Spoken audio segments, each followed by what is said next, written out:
បន្ទាប់ពីខ្ញុំផុសអាភ្នែក3តម្លៃ220000មានប្រអប់នេះបាទឥឡូវនេះគឺលោកពូសំអួនរត់បាទឈ្មោះអញ្ចឹងណាបាទគាត់សួរថាទិញទៅតាមណាគាត់អត់មានដៃឲ្យទៀតបងប្អូនណាអញ្ចឹងសម្រាប់ឃើញវីដេអូនេះលោកពូអាចតាក់ទងមកតាម TikTok នឹងក៏បានឬក៏មើលឲ្យចប់វីដេអូអាចតាក់ទងតាម page បានណាហើយសម្រាប់ពួកនេះគឺថ្មីប្រអប់បាទអានេះកម្មវិធីវា Android Oppo Vivo អញ្ចឹងណាមិនមែន iPhone ណាបងប្អូនយើងណាគាត់ថាតម្លៃធូរហើយវាស្រួលប្រើ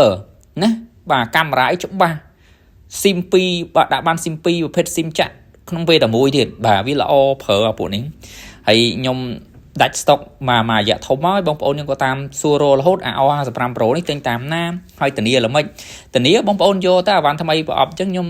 ធានាលើការប្រើប្រាស់បងប្អូនយកទៅតេស្ត7ថ្ងៃទៅហើយធានាលើម៉ាស៊ីន1ឆ្នាំណា7ថ្ងៃហ្នឹងបើប្រើស្រួលចិត្តមានបញ្ហាអីដូរថ្មីបានបងប្អូនយើងណាអត់បញ្ហាទេ